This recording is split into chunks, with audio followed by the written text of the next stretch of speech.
Welcome to Inside Judicial Watch. I'm your host, Bruce Schlesman. With me today, we have Judicial Watch President Tom Fitton here to talk about his recent testimony in front of Congress about the Clinton Foundation scandal. Tom, thanks so much for joining us. Hey, thank you for having me. So why don't you tell us a little bit about the hearing, how it went, and what you talked about? Well, I guess the Republicans are going to lose control of the House, so they're doing their last-minute oversight. Yeah. Better late than never, I suppose. And last week, Mark Meadows, who runs a subcommittee on government operations in the House Oversight Committee, which is the main oversight committee for the House, held a hearing about oversight of the Clinton Foundation and specifically whether the IRS is doing sufficient oversight of that foundation, which has been so controversial. Now, Judicial Watch has been on to the foundation for some time now. We began, frankly, in 2009, asking questions about how that interaction was going to work between the foundation and the State Department over, Hillary Clinton was taking over the State Department. And it was a controversy at the time because what happened was that people were concerned. Barack Obama was concerned, Democrats in the Senate were concerned, and Republicans were concerned that Bill Clinton's personal and financial interests and the foundation's interests would be irreconcilable conflicts with the Hillary Clinton State Department. So what did Hillary Clinton do? They promised to stay out of State Department business. The State Department would stay out of the Clinton Foundation, she would. And secondly, there would be disclosures, which went beyond what the law required, but that was the promise. And that promise of disclosure about foreign contributions, restrictions on foreign contributions, and the vetting of conflicts of interest, that was the reason she was confirmed to the State Department. And it looks like, well, frankly, we didn't believe that she was going to keep her promises, so we started asking questions. Yeah. And we finally got documents in 2013, and we showed that Bill Clinton had 215 speeches, all rubber stamped, and they made nearly $50 million. Including a speech from Renaissance Capital, which was a front for Russia government and also involved in the Uranium One scandal. And that was just the beginning. So this pay-for-play scandal, as it's often been called, what about what was going on? You mentioned Russia with Uranium One. Do you want to talk a little bit more about kind of the inner workings of that operation? So when you get into the pay-to-play, you're talking about millions of dollars, according to reports, going from Russia-backed interests or aligned interest into the Clinton Foundation, and as we point out, the personal coffers of Hillary and Bill through that $500,000 speech he gave in Moscow to Renaissance Capital to ensure a good result in the Uranium One decision-making, because essentially the Russians were going to have a major stake in this uranium issue, and we have a system in place here in the United States that federal government agencies have to bless foreign investment in a concerning industry like that, uranium or other national security related industries. Of course they blessed it, but no one knew at the time, well, actually people did know at the time, except the Justice Department was covering it up, that billions of dollars were going into the Clinton Foundation to ensure a good result. So why is this just being talked about now, so many years later? Well, I don't know, because it was uncovered, a few years ago now. Yeah. And unfortunately, the Congress has been terribly uninterested in pursuing Clinton corruption. I know they have had hearings now and again. They haven't had any major Uranium One hearings. And this is not material that is coming from the far right or the far left. This is far left, I guess, it's showing up in the New York Times. They couldn't even get themselves together to have a hearing on a front page story in the New York Times about this scandal where millions of dollars were disguised. Part of the Uranium One scandal is that, remember, Hillary Clinton promised to disclose donations. And some of these donations she was not disclosing while Secretary of State. And then on top of that, we found the Clinton email system. It was Judicial Watch FOIAs that uncovered that, and then emails started coming to us from that under our Freedom of Information Act litigation that showed that the Clinton Foundation was also getting favors for their supporters and donors from the Clinton State Department. So Judicial Watch has been doing all the work here, and the FBI and Justice Department, to the degree they were doing anything in 2016 following our lead, evidently it was suppressed. like the Clinton email investigation was suppressed. I guess they were too much interested in targeting and spying on the Trump team than actually targeting and looking at the kind of in-your-face evident violations of bribery statutes and other things with the Clinton Foundation.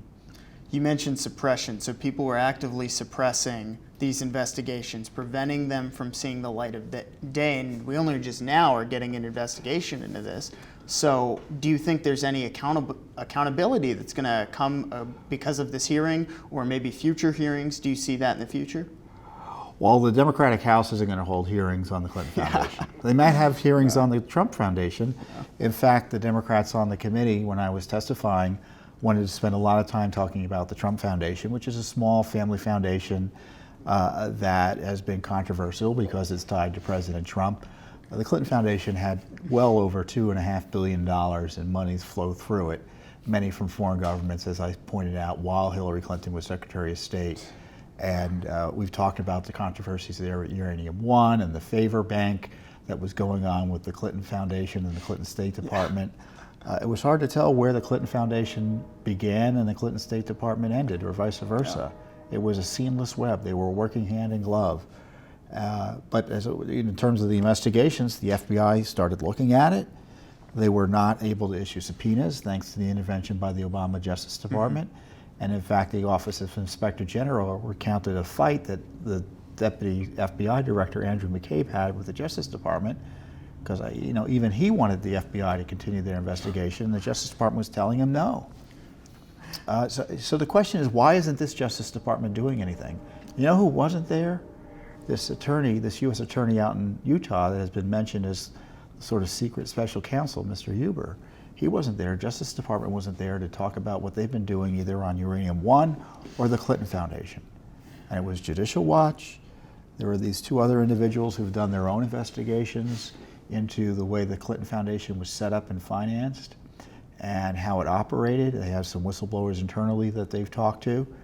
But why is the private sector doing all the heavy lifting here? It's unbelievable. That is unbelievable. And we've mentioned Uranium One a few times. What are some of the details of that? How did that play out, and how that, what seems a huge connection with Russia, is never brought up in this conversation with the Russia investigation going on right now with the Mueller office? Well, that's a big question, and it turned out well for the Russians. They got the stake in Uranium One they were seeking.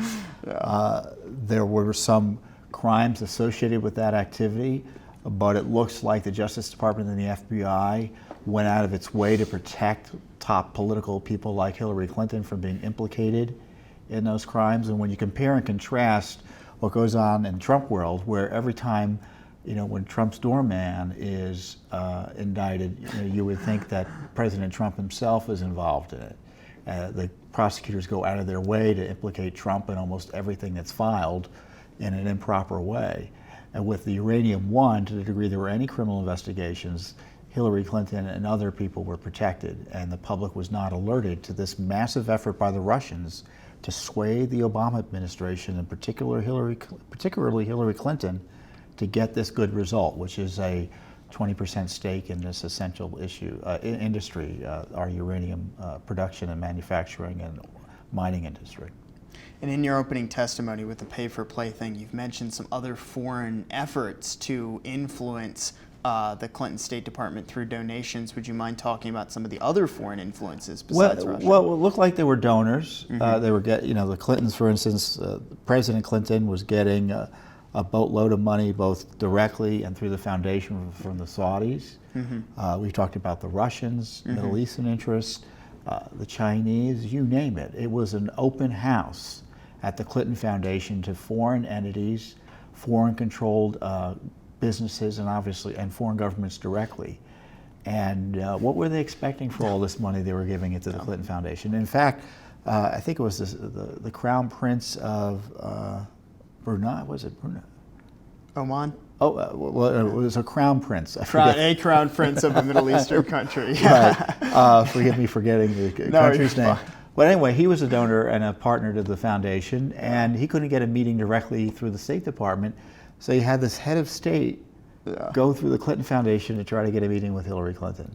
So they were outsourcing, foreign policy in many ways was being outsourced to the Clinton Foundation. Sidney Blumenthal, Sidney Blumenthal, who was a frequent collaborator with Hillary Clinton, sending her 25 reports, for instance, on Libya, Clinton Foundation employee. And he's such a nefarious character. Even the Obama White House didn't want him working at the State Department. So what did Hillary do? Well, she allowed him to work at the Clinton Foundation and then took his advice secretly. And this is why she didn't want anyone to read her emails, because that's what we found, what she was up to. I mean, the amount of times I saw Sid's name appear in those emails when reading through them, it's just ludicrous that man was involved in so much. But, yeah, and even after she left, he's involved in the dossier. So you've got, indirectly through Sidney Blumenthal, involvement of the Clinton Foundation and even the dossier effort targeting Trump. It just never ends. So with Flynn, who's the most recent target of the Russian investigation, he kind of appears to be kind of everywhere in the news and constant. We still don't have a sentencing hearing. Would you mind talking a little bit about that? Well, I was able to attend the sentencing hearing this week. It happened just yesterday of General Flynn here in Washington, D.C. It was before Judge Sullivan. We've been before Judge Sullivan many times on government corruption issues with Hillary Clinton's emails, the IRS scandal. So he's a tough judge. And going into the hearing, Flynn's lawyers had put onto the public record basically what we already known and suspected, but they put the documents behind it, and Judge Sullivan asked for the documents behind it to be made public, was that Flynn was ambushed. He was targeted improperly by Comey, McCabe and company, Peter Strzok, and he arguably didn't lie in the meeting for which he's alleged to have lied, which frankly he admits he lied, but it didn't look like he lied. So many people are wondering whether this plea deal to lying is just to get out from something worse. And so he goes into court yesterday, and Judge Sullivan just goes off and says he betrayed his country, undermined the flag, sold out his country, when in fact he didn't do anything of the sort, and Judge Sullivan had to walk back his comments. But it looked like General Flynn's lawyers made a mistake in the sense they put out this material suggesting skullduggery by the prosecution, but then they didn't want to pursue it with the judge. So it was frustrating to be at this hearing and know that, look, Mr. Flynn was the National Security Advisor to the President of the United States at the time. He was National Security Advisor to the incoming President Trump at the time before then. And the FBI decides to question him about his communications with the Russian ambassador. And it looks like they ambushed him. James Comey admits that he knew that he could get the FBI in to visit him directly without having to go through White House counsel because it was the beginning of the administration. So he, quote, didn't follow protocol. And then they meet with him, they don't think he lied, and only later do they force him to plead guilty to lying. So it's a terrible miscarriage of justice, and the system isn't working. You know, Judge Sullivan isn't asking questions about what the government was up to. General Flynn's under the gun, so he's not going to put his neck on the block here. Or maybe he thinks he really did lie, or talked himself into thinking he lied, and he should. And as he said yesterday, he pled guilty again, or reaffirmed his earlier admission of guilt to lying. But I'm convinced he didn't lie. You look at the documents; it doesn't look like he lied. The FBI didn't think he lied initially. So what's going on here? What's going on here? And if I were the president, obviously Judge Sullivan's going to throw it out, isn't going to throw anything out. The president should just pardon him. So you think President Trump should just pardon him, be done with it, and just move on and stop? You think that's what it's going to take for this whole Flynn thing to wrap up? Well, the sentencing was delayed because General Flynn still has some cooperating to do with the government, and the judge made it clear that the more you cooperate, the less likely you are to face, the better your sentence will be. So rather than a risk, a worse sentence, he said, let's delay it and get the full benefit of your cooperation into consideration. But in the meantime, he can be pardoned at any time. Yeah, so he can be pardoned before a sentencing is laid down then. And what was interesting yesterday, Bruce, is that the special counsel really kind of kept quiet. They didn't take any of the bait. The judge was essentially inviting Flynn to challenge the special counsel. He put it out there that what was going on was concerning. He was questioning whether Flynn, by raising issues about prosecutorial misconduct, was not accepting responsibility, and the lawyer said, no, we're just trying to highlight that this was a very different issue than other cases that have resulted in people going to jail, where the interview was not as formal as other interviews were. Well, I don't think the judge bought that.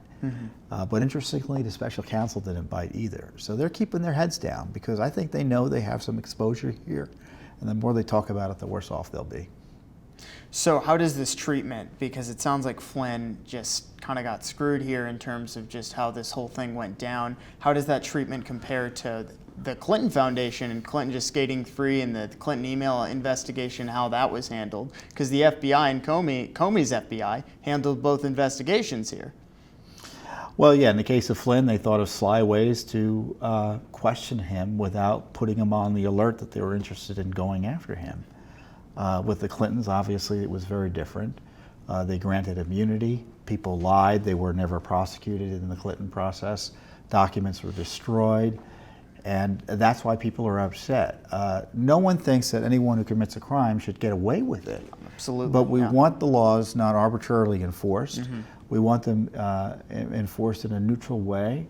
And to see Hillary Clinton and her associates get away with evident misconduct without a serious investigation or prosecution, and then them use laws that are rarely used to prosecute people to target the Trump people simply because they're close to Trump, people are upset that justice is being abused here.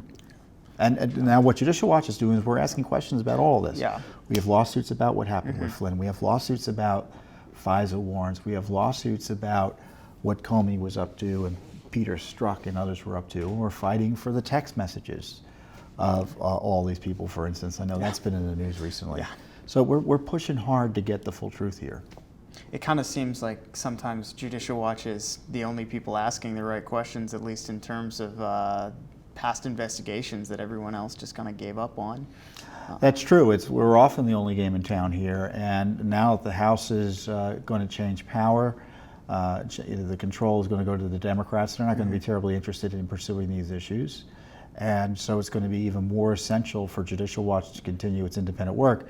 We didn't think Congress did enough even when the Republicans were running things. So our work is going to be even more essential. So where does Judicial Watch go from here in terms of the Clinton Foundation scandal, the email scandal, and all of that? And then, of course, the questions we're asking with Flynn in light of the sentencing hearing. Well, we've been authorized to get discovery in the Clinton email issue by Judge Lamberth recently. So Hillary Clinton and her misconduct is going to be under scrutiny again as it relates to the emails. Was her email system set up in a way to thwart scrutiny under the Freedom of Information Act? A federal court judge has authorized further discovery. That's not Congress. It's not the Justice Department's opposing us here. It's Judicial Watch that's getting that done. And the question I had was her shenanigans with the foundation, one of the reasons she didn't want the secret email server let out there. Thanks, Tom, so much for joining us welcome, on Bruce. Inside Judicial Watch. Thank you. Thank you all so much for joining us on Inside Judicial Watch. Please subscribe to our YouTube channel, like us on Facebook, follow us on Twitter and Instagram, and please be sure to check out future episodes. Thank you so much.